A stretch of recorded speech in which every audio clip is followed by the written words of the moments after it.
Seja muito bem-vindo a mais um programa Mente Aberta. Muito bom ter a sua presença aqui conosco. Criado pelo psicólogo norte-americano Daniel Goleman, o termo inteligência emocional tem sido cada vez mais abordado nas palestras em empresas, conferências a respeito do autoconhecimento e debates, principalmente sobre maturidade ao lidar com os problemas do dia a dia. Quem possui essa inteligência emocional consegue identificar as suas emoções com mais facilidade, assim consegue controlar melhor as suas emoções, tem um bom convívio social e constantemente faz autoavaliação sobre suas atitudes e pensamentos. Para entender melhor o que é inteligência emocional, eu converso hoje com a psicóloga Carla Campos. Então, não saia daí, pois a Mente Aberta já está no ar.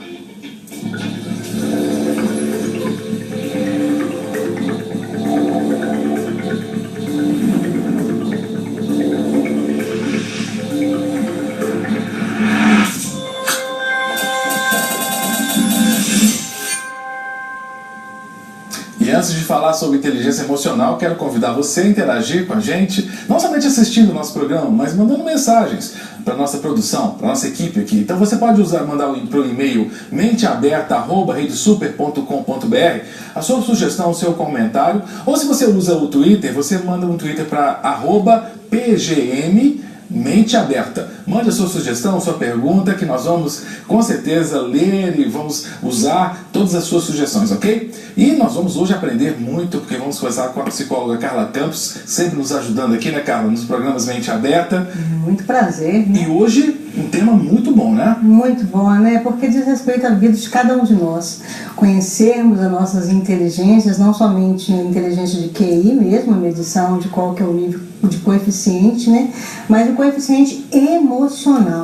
QI. Ô, Carla, é engraçado isso, né?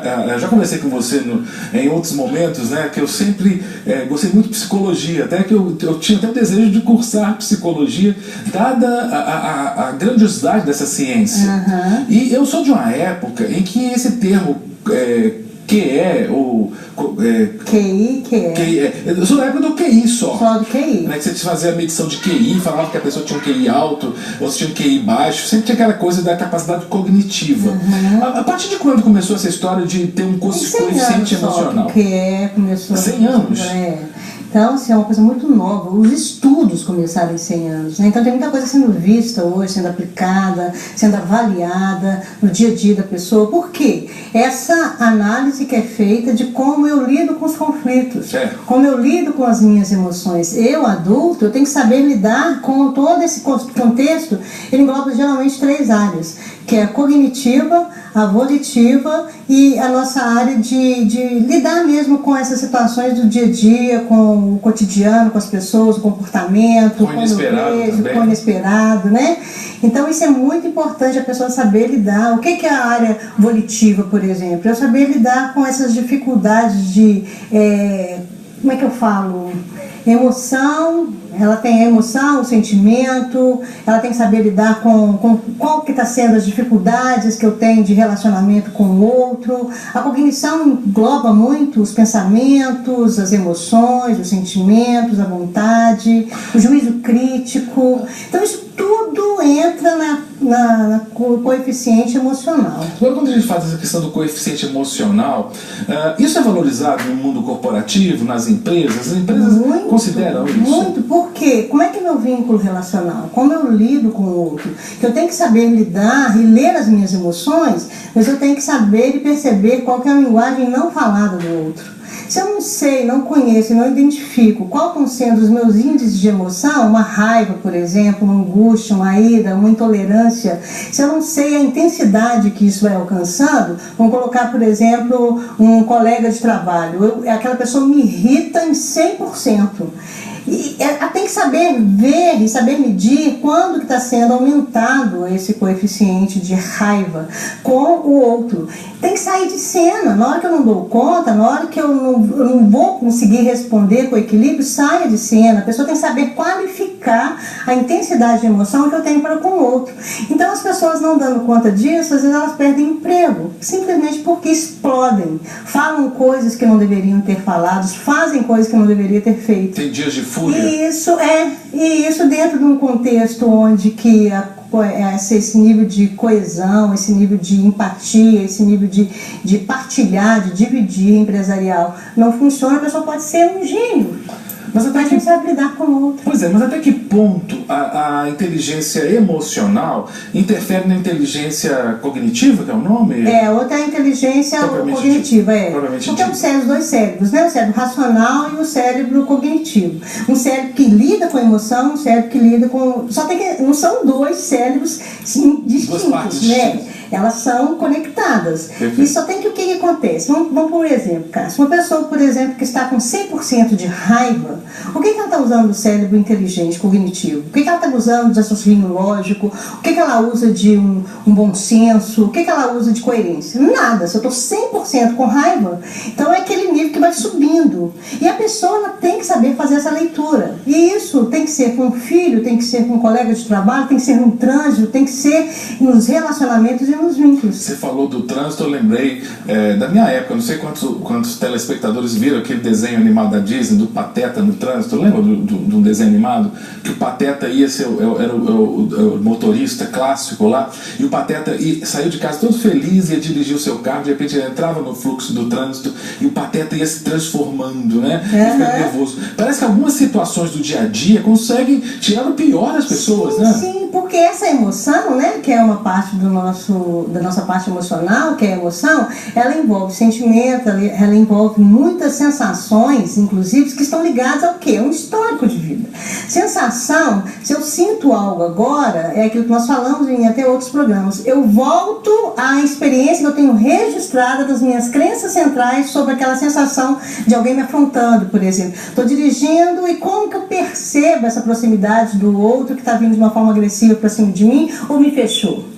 Então, assim, ela tá me desafrontando, ela está dizendo que eu não valho nada, ela está me desafiando. E isso é uma crença minha. E vem assim rápido. Crença, milésimo de segundo. Essa crença vem, que é um pensamento, que vem de uma crença central, vem um pensamento que junta com a emoção do momento e dá aquele efeito bombástico. A pessoa ela tem que saber que essa emoção e essa sensação não está dizendo só aquela cena, ela está dizendo todo um contexto de vida histórico. Se ela não sabe conter isso naquele momento, e se ela não traz um pensamento racional para intervir nessa emoção, ela perde o controle. Mas se ela vê, peraí, o que é aquele carro? É uma pessoa, ele é irresponsável, ele é imprudente, uma pessoa totalmente não dá para dirigir, ele não sabe o que ele fez. Tá, então não é comigo, é com ele. Eu dou conta de abaixar a minha qualidade, a quantidade de emoção, de raiva, por exemplo. Agora, se eu não tenho isso, eu simplesmente, aquilo que ele estava errado, eu também... Até que ponto isso que você está propondo, isso que você está explicando, tem a ver, por exemplo, com aquele texto da Bíblia, tão claro, com uma orientação que diz: irai-vos e não pequeis. Não pequeis. Não se põe o sol sobre a sua ira. Exato. E isso é tão sério, porque o quê? Olha para você ver, a Bíblia é a nossa ciência primeira, né? Ela nos ensina que aquilo que aconteceu no dia, eu tenho que segurar, eu tenho que sustentar, eu tenho que ter domínio próprio sobre o meu contexto emocional, não ir para a cama com aquilo, porque se eu for dormir com aquela informação, o meu cérebro vai arquivar aquela memória no inconsciente. Fica no HD lá. No HD de longo prazo, que vai juntar-se a outras informações negativas que eu tenho com relação a um contexto histórico de raiva, por exemplo. E aí o que acontece? Eu acabo pecando. Porque eu vou acumular feridas, dores, pensamentos, sensações, percepções e vou deixar no meu arquivo sem resolver. É jogar sujeira para debaixo do tapete. E a sujeira eu tenho que limpar ela no dia. Mas como se limpa essa sujeira? Como você não acumula ira? Não vos conformeis com esse ser, mas transformais pela renovação da tua mente para você experimentar a boa, perfeita e agradável vontade de Deus. Então, todas as coisas que acontecem comigo no meu dia, eu tenho que resolver no meu dia. E eu tenho que pensar sobre ela. Eu tenho que agir de forma coerente. Eu tenho que conversar. Eu tenho que remoer aquilo, né? Quando a gente falou da outra vez em calcutar na mente do filho, é falar até entender. Perfeito. Quando nós estamos adultos, nós temos que falar conosco, conversar conosco, questionarmos até nós entendermos. Então, se eu não dou conta, eu volto para você. Cássio, peraí, o que era isso que você quis falar? O que você quis dizer com aquilo? Qual que é a intenção de você ter me fechado no trânsito? Porque se é uma pessoa que eu conheço, né? No trânsito, eu posso então dizer, Carla, que Inteligência emocional acaba sendo um sinal de espiritualidade. Uma pessoa que tem uma espiritualidade bem resolvida, que está bem com Deus, ela aprende a controlar suas emoções. Aprende, isso é legal. Aprender é uma coisa, colocar em prática é outra. Ah, sim. Eu posso aprender com o meu cérebro cognitivo, eu posso aprender com o meu lado inteligente, meu lado racional, meu lado lógico, que aprende as coisas, sabe até de cor, até decora. Mas será que eu estou conseguindo colocar aquilo no meu dia a dia? Porque muitas vezes as pessoas vestem de uma santidade, aprendem muita coisa, mas na prática não funciona. Não, mas aí você está querendo demais. Aqui é uma coisa, lá em casa é outra. Não é por aí. Eu tenho que ser aquilo que eu estou aprendendo e começar a aplicar no meu dia a dia. Se julgarmos a nós mesmos, nós não receberíamos castigo. Se julgássemos a nós mesmos, nós estaríamos, inclusive, nem precisando ser julgados por ninguém, porque nós iríamos avaliar, iríamos questionar os nossos comportamentos. Existe dentro da terapia cognitivo-comportamental um reloginho que a gente chama de relógio das emoções, que é como se fosse um relógio que está aqui a emoção gera um pensamento, esse pensamento vai gerar um comportamento, esse comportamento vai te levar a influenciar como você vai estar no ambiente, esse ambiente vai acabar desaguando no seu físico, no seu corporal. Você pode até adoecer. Exatamente. E em cada ação que você faz. Então, o que eu sinto, o que eu penso, eu sinto, eu comporto, o ambiente é refletido e eu acabo passando isso para o meu físico em milésimos de segundos. Então, eu tenho que saber o que eu estou sentindo. O que às vezes as pessoas fazem? Ela acumula lixo de raiva, de indignação, de angústia, de decepção, de ansiedade dentro dela. E joga isso para o dia seguinte. E no dia seguinte de novo, e de novo, e de novo. Vai adoecer. Mas isso vai gerar o que? Amargura, rancor, ressentimento. Câncer. É mesmo? Coração parando. Vai gerar doenças de fígado, vai gerar muita doença de pele, vai gerar uma pessoa amarga, vai gerar desesperança, vai gerar dor, vai gerar depressão. E se eu for nomear, muitas doenças. Muita coisa. Agora, Carla, o termo inteligência emocional, segundo a nossa equipe aqui pesquisou, ele é do 1990, alguma coisa assim. Agora, antes, como é que eram as pesquisas nessa área? Não se chamava inteligência emocional, mas já tinha, né? Toda a psicologia sempre aplicou muito a essas emoções, né? Só tem que não colocar como um contexto de inteligência, sendo que algo que eu tenho que utilizar, que eu tenho que... Por que é inteligência emocional? Porque a emoção todo mundo tem, sempre ela foi estudada. Mas até que ponto que eu tenho que usar uma capacidade cognitiva, de aprendizado, de transformação diária em minha vida para que essa emoção ela adquira um contexto de equilíbrio. Do quê? Do meu intelecto, que é o cérebro como um todo, do meu corpo e inclusive da minha inteligência. Então esse equilíbrio do todo, ele vem sendo estudado e até mesmo avaliado de uma forma tal que o sujeito pensa, cara, não adianta ser só inteligente. Sim. Se você não tiver controle das suas emoções, você vai perder tudo que você tem de melhor. Para falar em perder tudo que você tem de melhor, você é especialista, você é psicólogo, especialista em psicologia do esporte. Sim. Né? É uma área que eu acho muito interessante. Na época que eu fiz minha especialização em psicologia do esporte, foi em 1999, que eu já estou com quase 30 anos de psicologia, né? E na época, inclusive, eu fiz junto com a FAN, que é a Federação Aquática Mineira, e a Universidade Federal de Minas Gerais, nós montamos uma escola de treinadores de natação.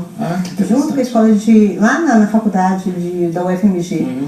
Na Escola de Educação Física. Porque na época não existia o CREF, que é o Conselho Regional de Educação Física. Só existiam as federações e a faculdade. O aluno saía, ele virava professor, ia cada um para o seu esporte. E acabava que a psicologia, a ciência, muitas das necessidades, né, até fisiológicas mesmo dos professores, eles não tinham. Então nós montamos uma escola onde que tinha qual que é o contexto, a necessidade de ter domínio sobre essas emoções na hora que você está praticando um esporte. Como que você tem que saber lidar com o outro que vem para esse esporte com várias necessidades e várias carências. Como você lida com uma torcida que está esperando de você uma expectativa muito grande de que você seja campeão. Como que você lida com a situação da pressão do seu próprio físico, que às vezes por alguma coisa ele não está tão bem assim, até dentro do contexto emocional. E um professor e um treinador, ele tem que saber abordar muito bem essas características dentro de um atleta.